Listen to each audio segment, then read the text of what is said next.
어떤 분이 저한테 글을 보냈는데 이런 글입니다. 하나님은 3등입니다. 1등은 하고 싶은 일, 2등은 해야 할 일, 3등은 하나님 만나는 일. 하고 싶은 일 다 하고 해야 하는 일 다 마치고 그 후에 여유가 있으면 하나님을 만나줍니다. 하나님은 3등입니다. 어려운 일이 생길 때도 하나님은 3등입니다.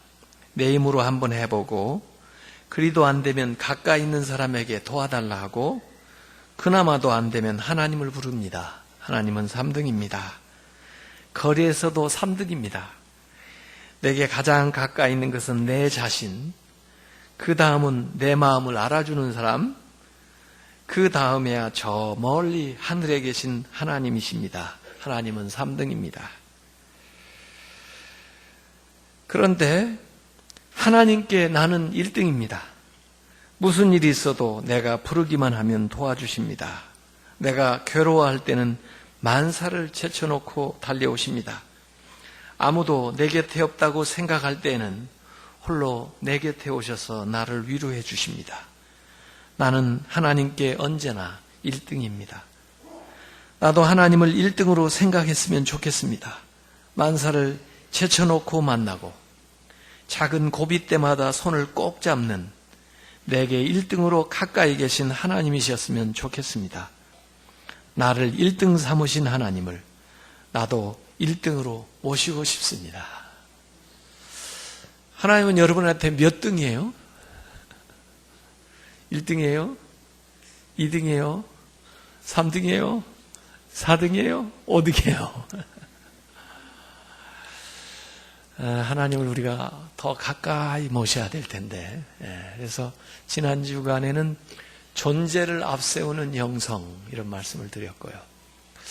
오늘은 홀로 있음의 영성 얘기를 할 거고, 다음 주에는 함께 있는 영성도 해보려고 합니다. 왜냐하면 정말 우리가 주님의 제자가 된다는 것은 우리의 영이 주님과 더 가까이 친밀해지는 것이 우선이죠.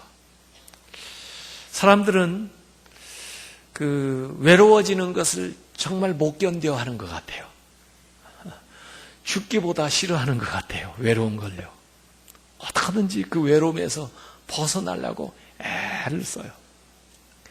애들도요, 학교에서 왕따, 진따, 진짜로 따돌림 받은 게 진따인가 봐요.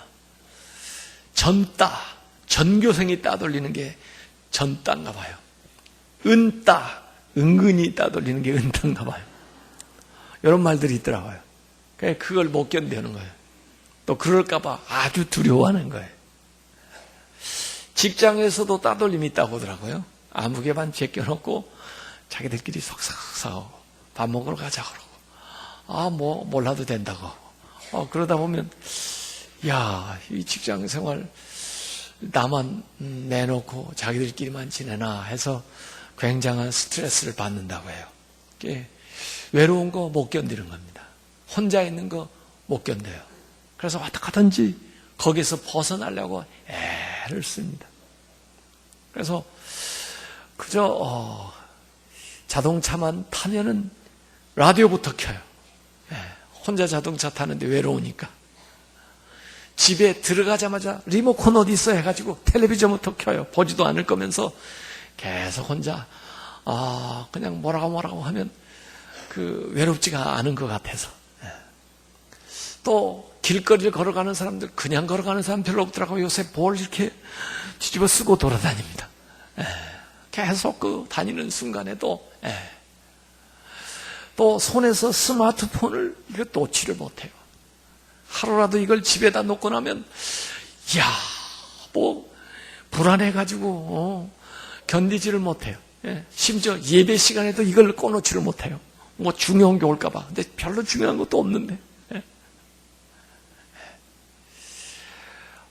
그래가지고 수시로 이메일 체크하고 페이스북에 들락거리고 트위터 하고 이러면서 시간이 많아진 것 같은데 사실은 시간이 더 없어요. 속도가 빨라진 것 같은데 더 바빠요. 그래가지고 한시도 혼자 있는 시간 없습니다. 그러다 보니까 자기를 돌아보지도 못하고 또 하나님과 자기와의 그 관계도 어떻게 됐는지 점검할 시간도 없어요. 오늘 우리 문화가 이 혼자 있는 것을 무섭게 만드는 것 같아요. 그래서 사실 자유를 원하면서도 진짜 자유가 주어지면 그 자유를 두려워하는 거예요. 그 자유를 어떻게 쓸까를 모르기 때문에. 지금 이제 방학을 하게 돼서 자유가 주어지는데 이걸 평소에 잘 시간 관리를 하던 사람들은 이 방학을 잘 쓰지만은 청소년들도 이 방학이 되면은 자유가 주어지니까 오히려 어찌하지를 못해가지고 그 무질서하게 되고 방학 지나고 나면 오히려 성적이 뚝 떨어지죠. 평소에 시간을 잘 쓰신 분들은 은퇴하고서도 시간을 의미 있게 보람 있게 잘 쓰는데 남에 의해서 일에 의해서 시간을 그냥 소비하고 말았던 분들은 은퇴하고 나면 그때부터 아유 아침에 일어나면 뭘 해야 되나 어디 가야 되나 해서 이 자유를 제대로 활용을 못해요. 그래서 우리는 이 홀로 있는 시간을 제대로 갖지를 못합니다. 근데 사실은 우리가 나 자신의 영혼을 살지우기 위해서 홀로 있는 시간도 가져야 되고 사실 홀로 있는 시간을 가져야 자신을 돌아볼 수도 있고 홀로 있는 시간에 하나님이 가까이 오시는데 우리는 그걸 잘 못해요. 일로 도망가고 사람으로 도망가고 그 다음에 뭐 다른 어떤 것들을 이런 잡다한 사소한 것들에 자꾸 빠져가지고 진짜 자신에 대해서 돌아볼 수 있는 그 홀로 있는 시간을 갖지를 못해요. 파스칼은 그 팡세에서 그런 얘기했습니다. 인간의 모든 불행은 인간이 자기의 방에 조용히 머물 수 없다고 하는 이 단 한 가지 사실에서 비롯된다 그랬습니다. 인간의 불행이라는 것은 자기 혼자 자기 방에 혼자 있을 수 없다는 것에서 비롯된다는 거예요. 그래서 사람들은 시끄럽고 바쁜 것을 지독히 좋아한다. 그래서 감옥은 그토록 끔찍한 형벌이다. 그래서 고독의 즐거움은 불가해한 것이다. 고독의 즐거움이라는 것은 생각지도 못하고 알지도 못한다는 거죠. 그러나 우리에게 또 다른 은밀한 본능, 원래 좋았던 본성의 잔재가 있는데 그래도 타락 이전에 있었던 그 우리 인간에게 좋았던 그 본능이 하나 있는데 실제로 행복이란 바쁜 데 있지 않고 오직 안식에 있음을 가르쳐 주는 것이다. 바쁜 데에서 행복이 오는 게 아니고 안식할 때 행복이 온다 이거예요. 홀로 있을 때 행복한 사람이 진짜 행복한 사람이지 그냥 일에서 행복을 찾고 다른 사람에게서 행복을 찾으려고 하면요 오히려 그 사람을 괴롭히는 경우가 생기고요 그리고 자신도 진정한 행복을 누릴 수가 없다는 거죠. 그래서 진짜 우리가 주님의 제자가 되려면요 이 외로움을 홀로 있음으로 바꿔가지고 이 홀로 있음을 잘 지키고 가꾸어서 하나님과 더 친밀한 관계로 들어가고 내 자신을 더 진정으로 발견하는 그런 경지로 들어가야 진짜 제자가 될 수 있다는 겁니다. 그래서 앞으로 우리가 좀 고독한 거, 또 침묵하는 거 이런 것도 한번 연습을 해봐야 돼요. 고독할 때 하나님이 찾아오시더라고요. 하나님이 역사하는 걸 성경이 가만히 보니까 혼자 있게 만들어요. 뭐 잘했든 또는 잘못해서 그랬든 주변의 것들이 전부 사라지고 또 혼자 남게 만들어요. 그 순간에 하나님이 찾아오셔요. 물론 이전에도 하나님이 그곳에 계셨죠. 그런데 일에 빠져가지고 다른 사람들하고 대화하느라고 하나님이 3등이 되니까 안 보이는 거예요. 하나님이 아무리 얘기를 하셔도 안 들리는 거예요. 그러다가 눈에 보이는 것들이 사라지고 혼자 딱 남게 되면 그때서 비로소 내 자신이 보이고 그래서야 비로소 하나님의 음성이 들리는 거죠. 야곱도 보세요. 야곱이 신앙에 아주 극적인 사건이 일어난 경우는 혼자 있을 때예요. 아버지의 집 거기에서 거의 쫓겨나다시피 도망가면서 그 하란을 향하여 가다가 베델에 가서 혼자, 그것도 정말 바위 그 돌 베개를 삼아서 그냥 노천에서 자는데 그때 비로소 하늘문이 열리는 거예요. 거기서 하나님을 만나는 체험을 하는 거예요. 아, 하나님이 계셨는데 나는 왜 이렇게 몰랐니? 그래요. 하나님은 이전부터 지금도 앞으로도 계속 계시지만은 내가 일에 빠져 있기 때문에 내가 다른 사람들과 노닥거리는 동안에 하나님은 계속해서 나를 기다리는 거죠. 그제서야 하나님이 계신 걸 내가 이제서 알았다 말이에요. 하란에 가서도 그냥 바쁘게 분주하게 자기 인생 자기 경영으로 살아요.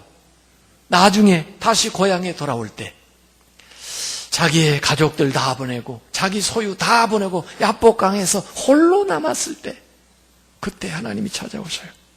창세기 32장 24절에 야곱은 홀로 남았더니 어떤 사람이 하나님이 보낸 천사죠. 날이 새도록 야곱과 씨름하는 거예요.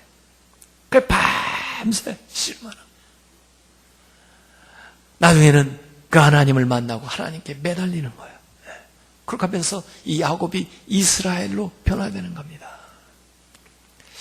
우리가 원하든 원치 않았든 하나님과 홀로 있는 그 시간을 통해서 우리는 성장하고 변하고 새로워지는 거예요.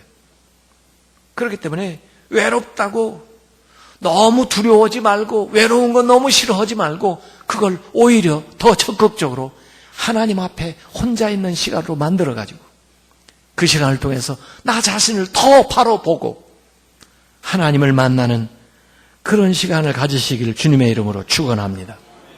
요셉도 그랬고요. 모세도 그랬고요. 엘리야도 그랬고요. 다윗도 그랬고요. 세례 요한도 그랬고요. 바울도 그랬어요. 성경의 사람들이 다 그래요. 예수님까지 이 모든 분들이 보니까 광야 학교 동창생들이에요. 전부. 광야에 가서 혼자 있는 경험을 해본 분들이에요. 이분들이. 그러면서 그 광야에서 이미 전부터 기다리고 계시던 하나님을 또 만나가지고 그 다음에 하나님과 독대해서 친밀한 교제를 통해서 이들이 변하고 성장하고 그리고 능력받아서 나와가지고 사역을 하는 거죠. 이스라엘이 이집트에서 해방되어서 곧바로 가나안 땅에 들어간 게 아니에요. 이집트에서 해방돼서 들어간 땅은 광야예요. 광야에서 집단적으로 하나님을 경험을 해요. 세상에 보이는 게 없으니까. 어떤 면에서 보면은 애국보다 더 못한 데예요. 광야가. 땅도 그렇죠. 음식물도 그렇죠. 모든 것이 애국보다 갖춰지지 않은 땅이에요. 하나 나왔다면 자유인데. 그 광야에서 하나님을 경험하는 거예요. 광야 없으면은 가나안에 들어갈 수 없습니다. 가나안에 들어가려면 반드시 광야를 통과해야만 들어갑니다. 우리 인생에서도요. 쉽게 얻어지면요. 쉽게 사라져. easy come, easy go. 쉽게 오면 쉽게 간대요. No pain, no gain. 고통 없이는 얻어지는 것도 없대요. 사실 뭐 아이들에게 편안한 환경을 만들어줘가지고 능력이 있으니까 그 재력이 있으니까 이렇게 잘 보호해주고 싶지만요. 고통 없이 고생 없이 그저 부모한테 잘 지원받은 자녀들이 잘 되느냐? 그 잘 될 수도 있어요. 정신이 바로 되면은 잘 될 수 있어요. 그러나 그 아이가 그걸 부모가 잘 해준 건데 부모는 정말 피땀 흘려서 이룬 건데 그 노고를 제대로 모르고 자기도 그걸 경험하지 못하면 그냥 아이가 스포일 된다고 그러죠. 망가지는 거예요. 그래서 어느 정도의 그 hungry spirit, 그 배고픈 정신은 필요한 거예요. 일부러라도 자녀들을 조금 고생도 좀 하고 혼자 문제를 해결해내고 그런 훈련을 시켜야지. 그러지 않으면은 그 아이가 나중에 어떻게 혼자 잘 살아가겠어요. 광야의 경험이 꼭 필요합니다. 신앙생활에서도 돌이켜보면은 내가 언제 믿음이 더 자랐나, 언제 더 하나님을 생생하게 경험했나 보면은 광야 생활할 때 혼자 남았을 때 그때 하나님을 생생하게 경험했던 그 체험이 있다고요. 광야는 고독하지만은 고독하기 때문에 비로소 자기가 보이고 내면이 보이기 시작하는 거예요. 광야에 가면 아무 의지할 게 없어요. 하늘만 바라보죠. 광야에 가서 여러분 저녁을 지내보셨어요? 밤에 지나면 말이에요. 눈을 들어 하늘을 보면 뭐 이렇게 많이 보이는지 아세요? 별 볼 일이 많아요. 와, 별이 그렇게 많은지 몰랐어요. 같은 하늘 알았는데 왜 서울에서는 그렇게 별이 안 보이나요? 온통 그냥 아파트만 보이고 온통 이게 눈에 볼 게 너무 많아가지고 하늘에 별이 떠 있어도 하늘에 눈길을 주지 않으니까 별이 안 보여요. 또 가려서 잘 안 보여요. 근데 광야 가면은 그냥 뻥 뚫린 게 하늘의 별천지예요, 별천지. 광야에 가면 보이는 게 없으니까 하나님만 보입니다, 하나님만 볼 수밖에 없어요. 광야에 가면요, 모든 게 감사해요. 모든 게 감사해요. 광야에 가보세요, 광야에 가면요, 필요한 게 별로 없어요. 서울에서 살면요, 필요한 게 너무 많아요. 필요한 게 너무 많으니까 없는 게 너무 많은 거예요. 왜? 필요한 걸 다 못 채우니까. 그래서 항상 불만이에요. 없으니까. 앞으로 시대가 발전할수록 어떻게 되는지 아세요? 필요한 게 더 많아져요. 시대가 발전하면 어떻게 되는지 아세요? 부족한 게 더 많아져요. 그러니까 감사가 더 적어져요. 그런데 광야를 가면요, 필요한 게 별로 없어요. 거기는요, 텔레비전 가져가봤자 보이지도 않아요. 냉장고 쓸 수도 없어요. 거기 필요한 게 별로 없어요. 컴퓨터 못 써요. 거기 가서 아주 필요한 게 뭐냐면 물이 꼭 있어야 돼요. 조금 물을 얻어도 이전에는 물을 그렇게 감사하지를 못했는데 그게 그렇게 감사해요. 물을 얻을 수 있다는 게. 그 다음에 거기서 필요한 게 뭔지 아세요? 음식도 복잡한 거 못해요. 조리할 수 있는 시설이 없기 때문에 아주 간단한 거, 조리 그냥 안 하고도 먹을 수 있는 자연에 가까운 것만 필요한 거예요. 이 음식도 거의 완전 식품. 그러니까 복잡한 거 필요 없어요. 음식 거기다가 조금 더 필요하면은 그늘, 거기는요, 이 로뎀 나무 같이 그냥 진짜 그늘도 지어지지 않는 그런 나무라도 있으면 감사한 거예요. 그 밑에 들어가가지고. 광야는요, 필요한 게 별로 없는 거예요. 그리고 그렇기 때문에 감사할 수 있는 거예요. 그걸 배우는 거예요. 거기 가서 회개하는 거죠.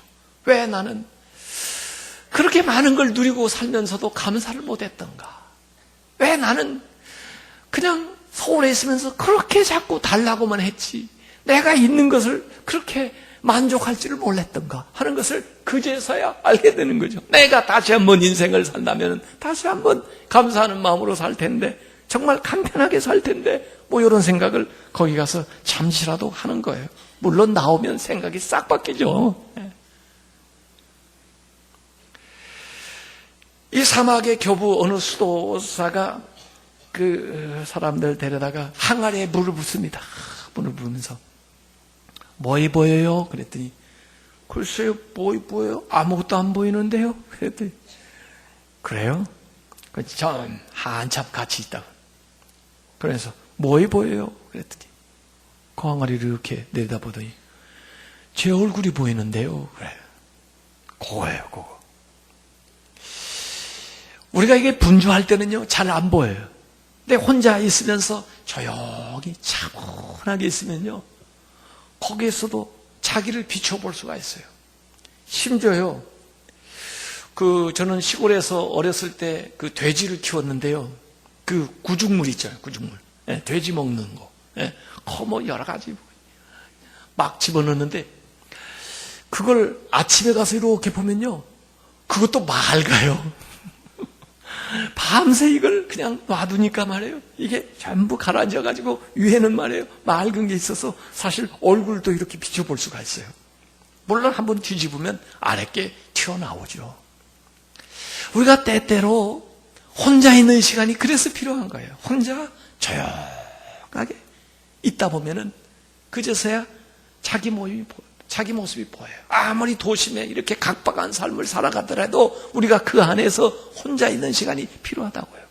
그래야 자기 스스로를 한번 비춰볼 수 있지 않겠어요? 네. 토마스 멀튼은 그런 얘기했습니다. 고독이라고 하는 것은 자신 속에 갇혀 있는 것이 아니라 진정한 인간이 되는 길이다 그랬어요. 진정한 인간이 되기 위해서는 고독해야 된다 이거예요. 고독해. 그래서 모세 같은 사람 40년 동안 왕궁에서 교육을 받았고 나름대로 지위와 권력이 있으니까 그때부터 일을 할 것 같지만은 아니에요. 광야로 가서 자그마치 40년을 지냈는데, 광야에서 하는 일이라는 것은 목동, 처가댁 양치는 일이에요. 양치는데 말이 필요가 있어요? 뭐의 필요가 있어요? 네. 자기가 지위가 있었던 게 경력이 무슨 도움이나 돼요? 안 돼. 아주 단순한 삶, 아주 간편한 삶, 그런 걸. 그런데 결국 모세의 능력은 그 40년의 광야 생활에서 나오는 거거든요. 사실은 자기 말도 다, 학문도 다 잊어버릴 정도인데, 그럼에도 불구하고 그 40년 지난 다음에 그를 불러가지고 이집트에서 이끌어내요.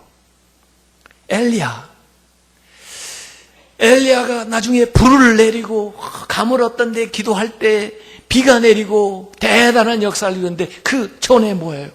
7년 동안 그릿 시내가와 사르밧에서 혼자 있는 훈련을 하는 거예요. 하나님만 바라보는 훈련을 하는 거예요. 광야에서. 거기에 그 훈련이 있었기 때문에 그가 기도할 때 불이 내려오는 거예요. 그 불을 내린 건 그 시간, 그 한 번 기도했다고 나온 게 아니에요. 그 전에 7년이라는 경건과 훈련이 쌓여 있어서 그날 폭파하는 거죠. 그날 그것이 역사한 거죠.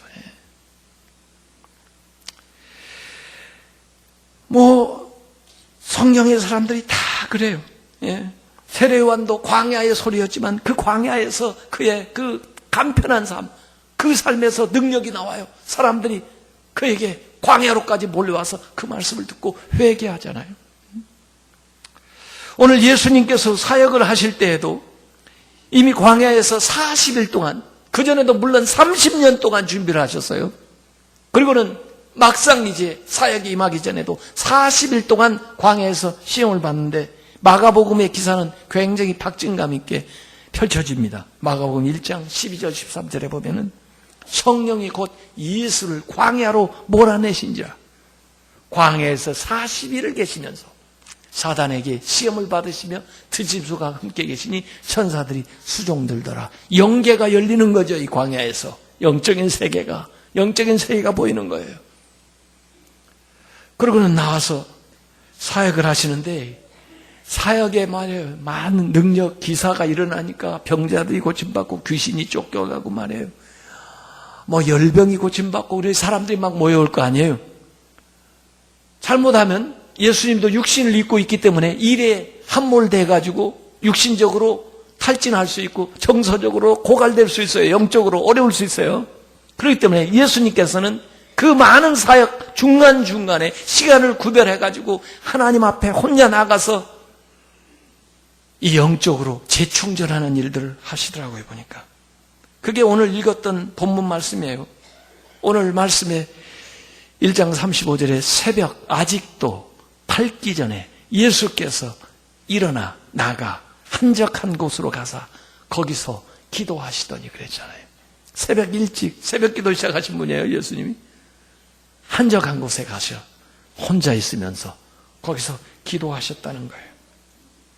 그때만 그런 게 아니에요. 예수님께서 제자를 선택하실 때에도 누가복음 6장 12절에 보니까 산에 올라가서 혼자 기도하시는데, 이때 예수께서 기도하러 산으로 가서 밤이 새도록 절야 산기도, 하나님께 기도하셨다. 이게 오병이의 기적을 행했을 때 얼마나 많은 사람들이 예수님에게 따라왔을 거예요. 그런데도 예수님께서 그들을 혼자 나가요. 마태복음 14장 23절에 무리를 보내신 후에 기도하러 따로 산에 올라가시니라. 저물매 거기 혼자 계시더니 그래요.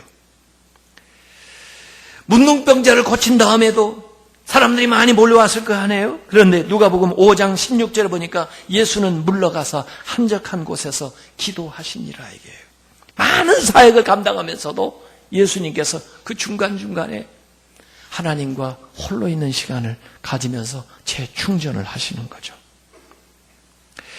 예수님의 제자들이 사역을 마치고 성공적으로 돌아왔을 때에도 마가복음 6장 30절 31절에 보면 사도들이 예수께 모여 자기들이 행한 것과 가르친 것을 낱낱이 고하 이르시되 너희는 따로 한적한 곳에 가서 잠깐 쉬어라 하시니 이는 오고 가는 사람이 많아서 음식 먹을 겨를도 없습니다. 이렇게 얘기를 하고 있어요.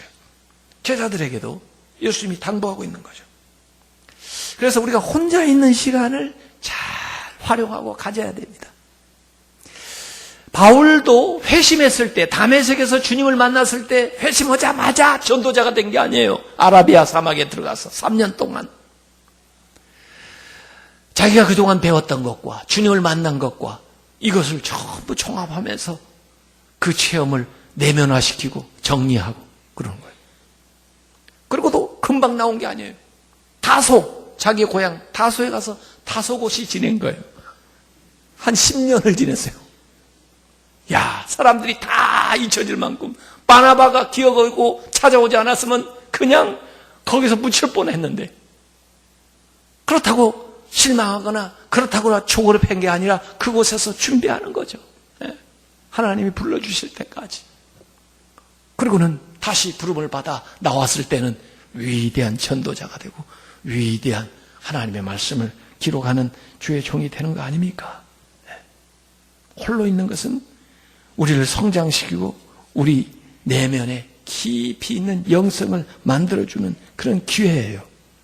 요한도 밤모습에 유배되어 갔는데 얼마나 억울해요. 또 얼마나 막막해요. 그러지만 그 유배된 섬에서 하늘문이 열리는 거예요. 하늘문이.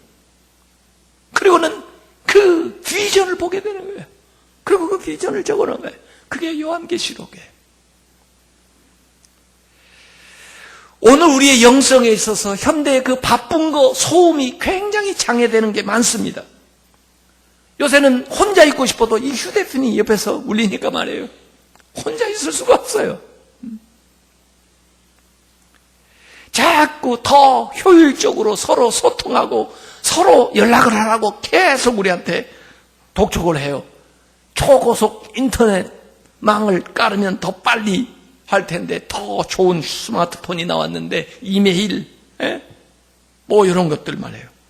또 전화, 회의, 모임. 어떤 사람은 혼자 있는 걸 견디지를 못하나 봐요. 계속해서 모임을 만들어내요. 계속해서 무슨 일을 만들어내가지고 불러낸다고요. 그러니 거기에 응대하다 보면은 정말 나조차도 무질서하게 그냥 붕 떠가지고 표류하는 인생, 중심 잃은 삶을 살아갈 수밖에 없는 거죠. 그래서 이 디지털 시대이지만은 때로는 우리가 아날로그 방식을 고집하지 않으면 힘들어요. 그래서 요새 새로운 말을 그 이어령 박사가 하셨는데 그 디질로그, 디지털 시도에 아날로그 방식으로 해야 되는 게 있다 이거예요.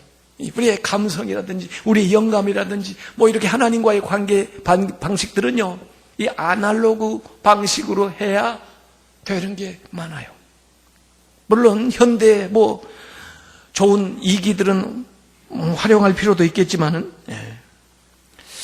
그래서 꼭 혼자 있는다고 광야로 나갈 형편이 안 된다고 뭐 그 못하는 게 아니라 도심 속에서도 우리가 마음만 먹으면은, 우리가 조금만 노력을 하면은 이 도심 번잡한 그 삶의 스케줄 일상에 있으면서도 혼자 있는 시간을 가질 수 있고 하나님과의 영성을 키워나갈 수가 있어요. 그게 삶의 사막화, 우리 일상생활을 광야로 만들어가는 거예요. 이건 의지적으로 결단을 해야 되는 거예요. 그래서 어떻게든지 이 생활 속에 살아가면서도 하나님과 혼자 있는 시간을 가지려고 노력해야 되고 그 시간을 통해서 나 자신을 점검해보고 그리고 또 하나님을 더 깊이 알아가면서 우리의 영혼이 더욱 성장하고 살지워지고 충만해지는 그런 삶으로 나가시길 바랍니다. 그러려면 한 4가지 정도 훈련을 제가 제시를 해드릴게요. 한번 실천을 해야 되게요. 홀로 있는 훈련을 이렇게 한번 해보세요. 첫 번째는 안식하는 거예요. 안식과 이 침묵은 아주 밀접하게 연관이 되어 있습니다. 저는 진짜 쉬는 것은 말을 하지 않는 게 쉬게 되는 거더라고 보니까요. 말을 하면요 바빠져요. 쉬는 게 아니에요. 주로 제가 말을 많이 하잖아요 지금.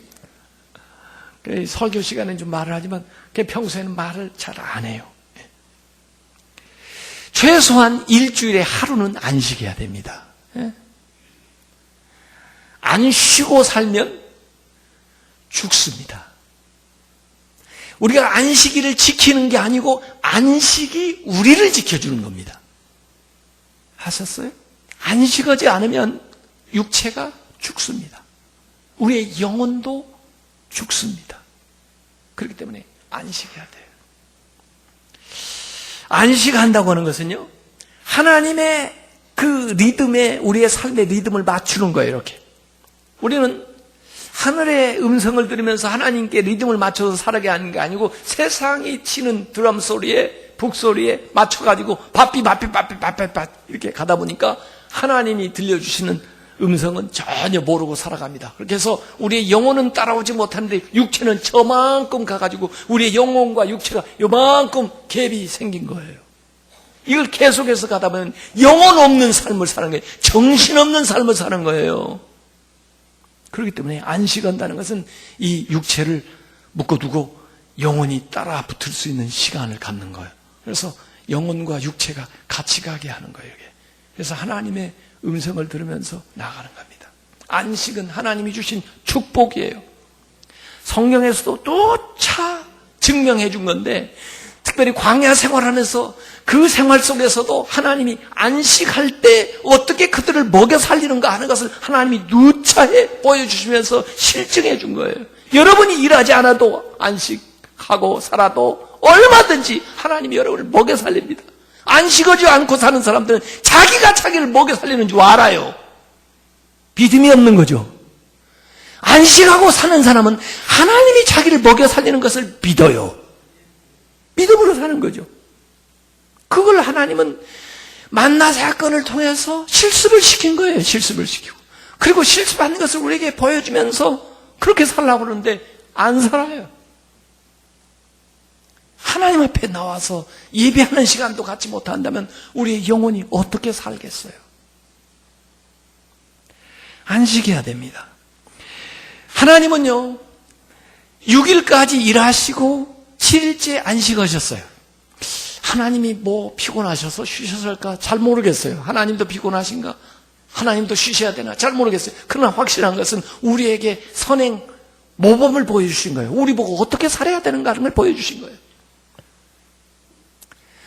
우리는 6일째 만들어졌기 때문에 만들어져서 첫날 쉬었어요. 우리는요. 하나님 안식으니까 같이 쉬는 거예요.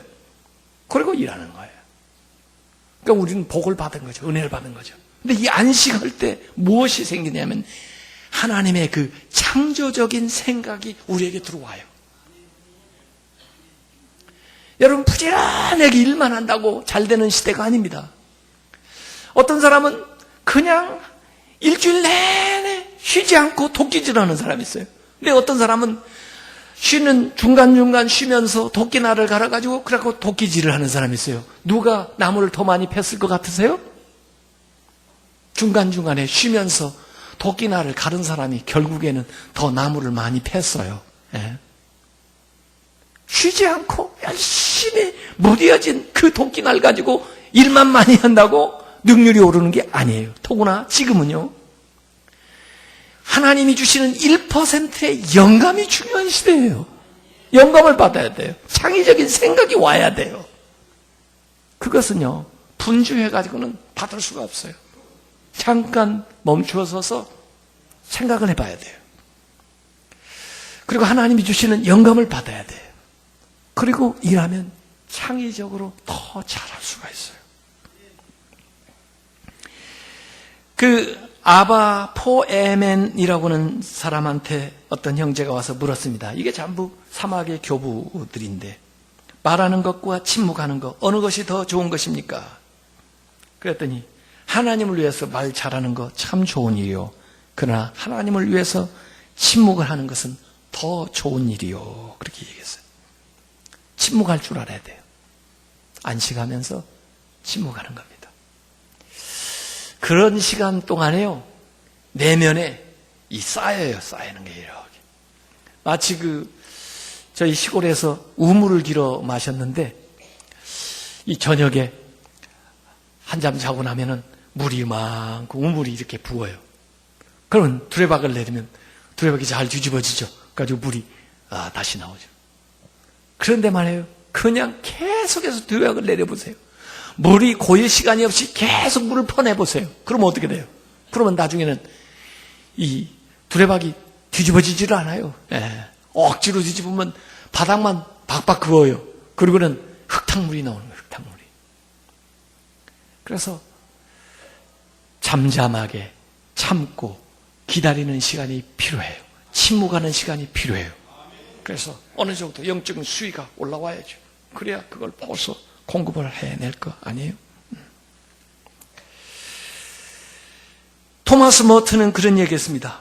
그분은 내가 다른 이들에게 결코 표현할 수도 없고 나 혼자 조리 있게 생각할 수도 없는 방식으로 나에게 당신 자신을 드러내려고 기다리신다. 나는 침묵 속에서 그때를 갈망해야 한다. 내가 모든 것을 떠나는 이유가 바로 이것이다 라고 얘기를 했어요. 여러분, 안식할 때 여러분의 시간을 거룩하게 만드는 거예요. 성화시키는 거예요. 안식하지 않고 살아가는 사람은 세상적인 시간을 살아가는 거예요. 그러나 안식하면서 사는 사람은 하나님의 시간을 사는 거예요. 시간이 거룩해지는 거예요. 우리 예수 믿는 사람은요, 우리가 닿는 것마다 다 거룩해져야 돼요. 우리가 오는 장소가, 우리가 사는 장소가 거룩해져야 되고, 우리가 살아가는 시간이 거룩해야 되고, 우리가 쓰는 물질이 거룩해야 되고, 우리가 접하는 것이 다 거룩해져야 되는 거예요. 이것이 예수 믿는 사람이에요. 두 번째, 안식하면서 침묵을 하고 그랬고, 두 번째는 기도하는 겁니다. 근데 기도의 짝은 뭐냐면 경청이에요. 듣는 거예요. 주의 깊게 듣는 거예요. 여러분, 기도는 하나님과 대화하는 거고 하나님과 관계를 맺어가는 거라고 그랬습니다.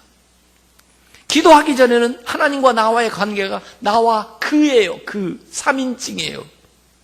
근데 여러분이 하나님 아버지 하고 부르기 시작하면 그 3인칭이었던 하나님이 2인칭으로 바뀌어가지고 하나님과 나의 관계가 나와 너의 관계로 바뀌는 겁니다. 친밀한 관계가 되는 거죠. 1대1의 관계가 되는 거예요. 그분은 하나의 대상이 아니라 나하고 내 옆에서 대화하는 상대자가 되는 거예요.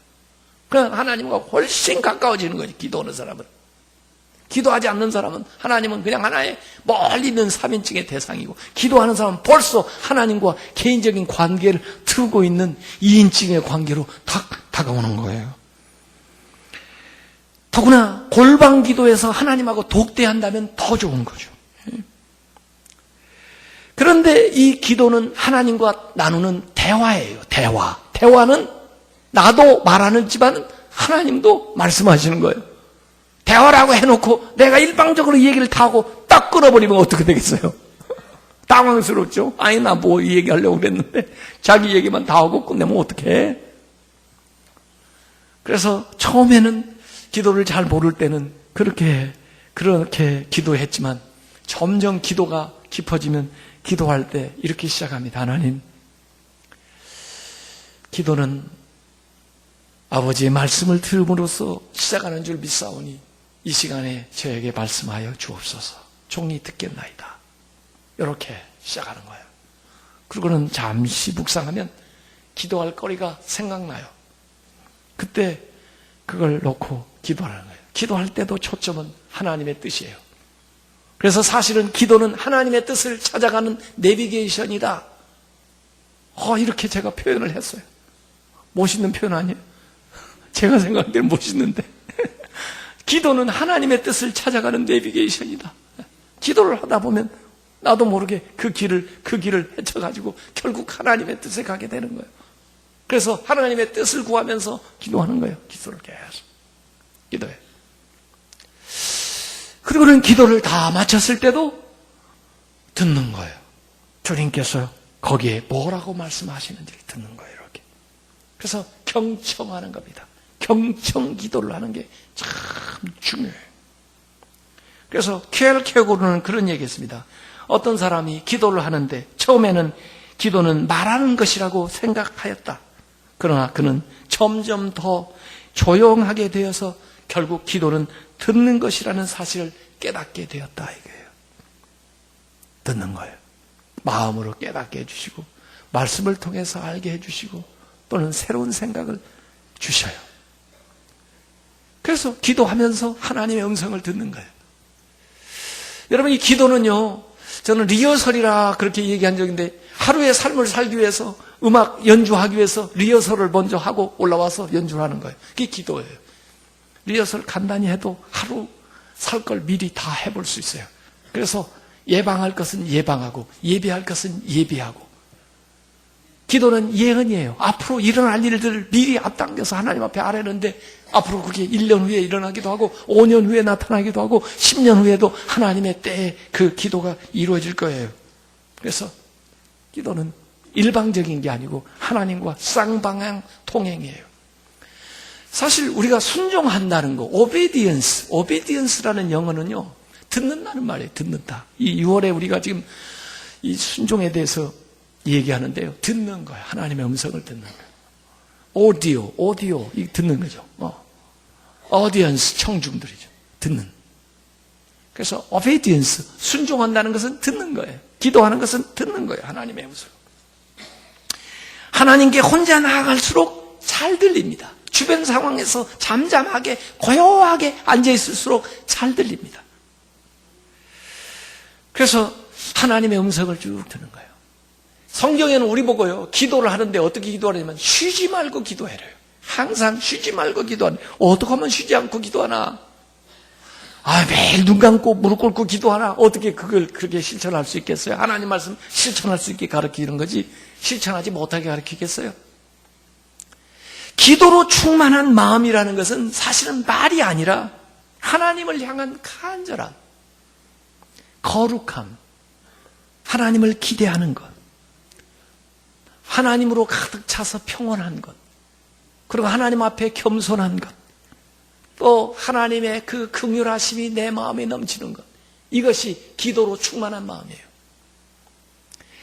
항상 기도하라고 하는 뜻은 기도로 충만한 마음을 가지라는 거예요. 그거 해볼 수 있어요. 아침부터 시작해가지고 여러분의 마음이 하나님을 갈망하는 거예요. 사슴이 시냇물을 찾아 헤매는 것처럼 하나님을 여러분의 영혼이 갈망하는 거예요. 하나님이 하실 일들을 기대하는 거예요. 또 하나님 앞에 서 있는 것처럼 거룩하고 겸손한 것이에요. 그런 마음의 상태를 하나님 앞에 충만하게 가져가면은 그게 기도하는 겁니다. 그게 항상 기도하는 겁니다. 그런 마음으로 하루를 살면 그날 기도하는 삶을 산 거예요. 우리의 삶에 있어서 기도가 삶의 일부분이 되어서는 안 됩니다. 1시간 기도했다, 2시간 기도했다, 물론 훌륭합니다. 그러나 우리의 삶의 일부가 기도가 되어서는 안 되고 우리의 삶 전체가 기도가 돼야 되는데, 우리의 삶이 전체가 기도가 되려면 이 기도로 충만한 마음이 내 안에 있어야 돼요. 기도로 충만한 마음이 있는지 없는지 자신이 혼자 있어 보면 알 수가 있어요. 부족한 거, 요새는 이 휴대폰이나 뭐 이런 것도요, 심지어 면도기 같은 것도요, 리차지 된 걸 그래프로 표시해 주더라고요. 얼만큼 차 있는지, 얼만큼이 지금 비었는지 이게 보여주더라고요. 혼자 있어 보면요, 자기가 이 기도로 충만한 마음이 얼만큼 차있는지 알게 됩니다. 수위가 내려왔어요. 내려왔으면 바로 리차지 해야죠.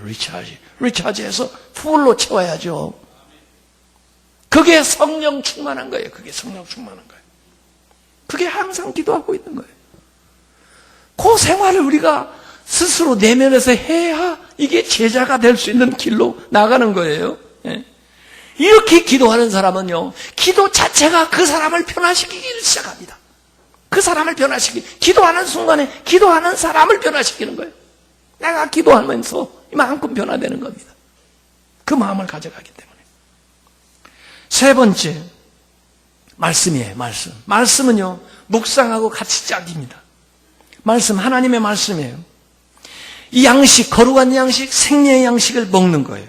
그래서 성경에는 성경을 먹는다고 표현을 많이 했어요. 다윗도 시편에 하나님의 말씀이 내 입에 달다, 꿀보다 더 달다, 이런 표현도 했는데, 예레미야서 15장 16절에 내가 주의 말씀을 얻어먹었사오니 주의 말씀은 내게 기쁨과 내 마음의 즐거움입니다. 에스겔도 그렇고 요한도 그렇고 두루마리를 주시면서 먹으라 그래요. 하나님 말씀은 먹어야 되는 책이에요. 읽는 거 머리로만 읽는 게 아니고 먹어서 내 심장까지, 내 위장까지 내려서 거기서부터 온몸으로 퍼뜨려가지고 내 힘이 되고 에너지가 돼서 생명이 돼서 살아가야 되는 책이 바로 이 성경입니다. 여러분이 만약에 정말 좋은 음식, 정말 귀한 음식이 있는데 이 음식을 어떻게 보관하겠어요? 어떻게 보관하겠습니까, 이거? 아무리 잘 보관해도요, 썩습니다. 부패합니다. 상합니다. 좋은 냉장고요? 냉장고 너무 믿지 마세요. 요새 여름에 냉장고 너무 믿지 마시라니까요. 좋은 거 거기다 놔둬도요, 다 결국 버리게 되더라고요. 제일 좋은 보관 방법이 뭔지 아세요? 먹는 겁니다. 먹는 거예요. 좋은 거 아끼지 말고 빨리 드세요. 예? 놓을수록 상하고 부패하고 버리는 겁니다. 먹어야 돼. 하나님 말씀은 놓아두는 말씀이 아니에요. 가지고 다니는 말씀이 아니에요. 읽어서 소화시켜가지고 이 음식보다 더 가치 있는 생명으로 만들고 더 가치 있는 에너지로 바꿔야 이게 진짜 이 음식을 보존하는 것이지. 그러지 않으면 사라집니다. 사라져요. 이 하나님의 말씀은요, 오늘 우리의 몸을 입고 싶어 하는 거예요. 우리의 몸을 입고 나타나고 싶은 거예요. 여기 있고 싶지 않고 이 말씀은 내 안으로 들어오고 싶어 하는 거예요. 예수님이 말씀을 육신을 입고 이 세상에 활동하셨기 때문에 성육신이에요. 오늘 이 말씀은 내 몸을 입고 싶어요. 이게 embodiment, 육화라고 그래요. 바디로 M 들어오는 거예요. embodiment, 육화된 말씀이 내 몸을 입고 나타나요. 그래서 말씀이 내 삶에서 살아 역사하는 거예요, 이게. 내 에너지가 되고, 내 생명이 되고, 내 말이 되고, 내 사상이 되는 거예요, 이 말씀이. 말씀이 나를 전체로 다 지배해버리는 거예요. 이게 하나님의 사람이에요. 그래서 내가 하나님 말씀을 처음 읽기 시작할 때는 내가 주체가 돼서 하나님 말씀을 읽는 줄 알았는데 점점 읽다 보니까 말씀이 나에게 흡입되어서 들어와서 결국은 말씀이 나를 읽어주기 시작하는 거예요. 나를 스캔해줘요, 쫙. 그래서 내가 잘못된 것과 잘못 생각한 것을 쫙 보여줘요. 거울처럼. 말씀이 내가 말씀을 해석하는 게 아니라 말씀이 나의 삶을 해석해 주기를 시작해요. 내 삶의 주변을 해석해 주기를 시작해요. 이 말씀이 거울이 이 창문이 돼가지고 쭉 보여주는 거죠. 세상을 보여주는 거예요. 세계를 보여주는 거예요. 그래서 이 말씀, 기록된 말씀은 사는 말씀으로 바뀌어야 되는 거예요. 이게. 그러기 위해서는 묵상을 하는 겁니다. 묵상이라는 것은 마치 우리가 음식을 먹었을 때 그냥 삼키지 않고 씹는 거와 마찬가지예요. 씹는 거예요. 계속 그 음식, 단단한 음식일수록 더 씹고 곱씹고 또 곱씹어보는 거예요. 그게 묵상이에요. 묵상. 하나님 말씀을 묵상해요. 다른 책과 달라서요, 저는 성경은 그렇게 빨리빨리 못 읽겠더라고요. 다른 책은 뭐 100페이지, 200페이지 금방 읽는데 이 성경은요, 너무 그렇게 읽기에는 너무 귀한 것들이 많아서 이게 소화가 그렇게 쉽지가 않아요. 그래서 아침에 저는 성경 읽기부터 시작하는데 성경을 쭉 좀 읽다가 그 다음에 멈춰서서 묵상하는 거예요. 묵상. 그 말씀을 통해서 나에게 주는 생명의 양식을 이렇게 공급받는 거죠. 그래서 이 말씀을 나한테 통합하는 훈련을 하는 게 이게 묵상하는 거예요. 묵상. 자, 네 번째, 독서. 독서를 얘기해. 독서. 독서하고 짝이 되는 건 쓰는 겁니다. 쓰기. 글쓰기죠. 예? 물론 성경을 읽어야 되지만은 성경 외에 신앙적인 글들이 많이 있고 또는 심지어 신앙인이 아니라도 우리 영혼의 또는 우리의 정신의 양식이 될 수 있는 좋은 고전들, 글들이 주변에 많이 있습니다. 책을 읽어야 돼요. 학교 다닌 거 가지고 부족해요. 학교 다닐 때는 책 읽는 방법을, 공부하는 방법을 공부한 거고, 이제 도구를 가졌으면 이제 스스로 공부를 해야 되는데 학교 끝나고 나서부터 평생 해야 되는 거예요. 그래서 도서관을 가까이 우리가 만들어 놓은 거예요. 우리가 안식관 만들어 놨어요. 거기 가서 안식 좀 하시고, 도서관 만들어서 가서 책 좀 읽으시고, 아니 교회에서 다 해주는데, 기도실 만들어 기도하게 다 했는데, 예? 그래서 책을 읽네요. 우리 자아는요, 확장되기를 원합니다. 이게 하나님이 우리에게 주셨을 때, 우리가 이 세상에 태어날 때 온갖 가능성을 다 가지고 태어났는데, 이것을 다 풀어내야 되는데, 이게 풀어내는 방식이, 자기가 확장되는 방식이 보니까 제가 두 가지 있더라고요. 우선 사랑하면 자기가 확장돼요. 자아가 확장돼요. 사랑. 어제도 여기 제가 결혼 주례 했습니다만은, 결혼하면은 가족이 더 많아지죠. 부모도 더 많아지죠. 친구들도 더 많아지죠. 세계가 더 넓어지는 거예요. 사랑을 제대로 하면은 세상이 넓어지는 거예요. 사랑을 제대로 하면, 결혼을 제대로 하면은 다른 노인들이라도 다른 사람으로 보이질 않아요. 자기 부모처럼 보여요. 아이들도 다른 애도 보이지가 않아요. 제대로 가정을 꾸리는 사람은 자기 자식처럼 보여요.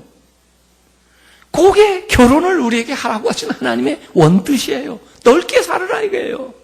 넓게, 세상이 넓은데 말이에요. 세상 모든 사람들을 포용할 수 있는 인간이 되는 거예요. 사랑하면 넓어져요. 그런가 하면 독서하면 넓어져요. 책을 읽으면 넓어져요.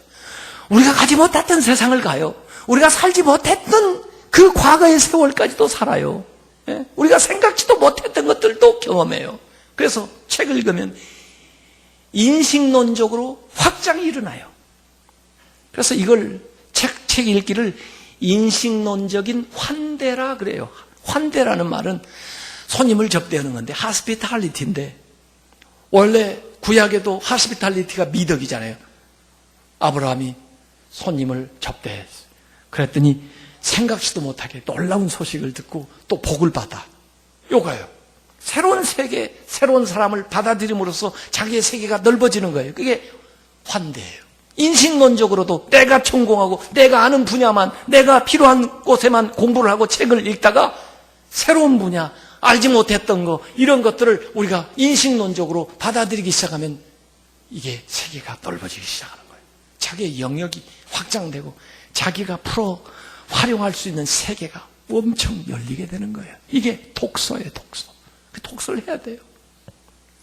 그런데 이 독서를 자꾸 하다 보면 안에 들어가니까 이게 또 안에 들어가서 나와요. 자기 것이 나와요. 그건 쓰는 거예요. 그래서 독서하고 쓰는 거하고 맞물려 있는 거예요. 그래서 써서 다른 사람하고 자꾸 나누는 거죠. 제가 요새 요한계시록을 새벽에 여기서 이 얘기를 하는데, 그걸 우리만 요새 새벽에도 참 많이 나옵니다만은 그래도 아쉬워요. 그래서 메일링을 해서 사람들에게 쫙쫙 뿌리죠. 보내드리는 거예요. 나누는 거예요. 그냥 사라지는 것도 많이 있겠지만 그래도 나누는 거예요. 적어요. 여러분들이 영혼의 일기를 한번 적어보세요. 영혼의 일기. 하루를 지나면서 또 하루를 마무리하면서 여러분의 그날 있었던 일을 통해서 깨달은 것들을 생각을 하면, 하나님까지 개입시켜서 생각을 해봐요. 그게 영적 일기가 되는 거예요. 그 하나님과 동행하는 삶을 연습하는 거예요. 그래서 우리가 혼자 있으면서 할 일이 참 많습니다. 혼자 있는 시간을 안식하는 거예요. 안식하면서 침묵하는 거예요. 그러면서 자신도 돌아보고 하나님의 그 자기를 향한 것들을 알게 돼요. 기도해요. 기도하면서 경청하는 거죠. 하나님의 음성을 들어요. 말씀 봐요. 말씀 보면서 묵상하는 거죠. 깊어져요, 영적으로. 그러면 또 책은 말해요. 마치 그 성찬식이나 마찬가지예요. 성찬식은 일해서 얻은 빵이나 포도주 가지고 그거 기도하고 믿음으로 받으면 주님의 피와 살이 되는 것처럼 이거 잘 주안에서 활용하면요. 이게 나한테 여러 가지 양식이 되고 은혜가 돼요. 이렇게 나누고. 이렇게 해서 여러분들이 주 앞에 혼자 있으면서도 얼마든지 더 풍요롭고 영적으로 깊어지고 성장하는 그런 성도들이 다 되시기를 주님의 이름으로 축원합니다.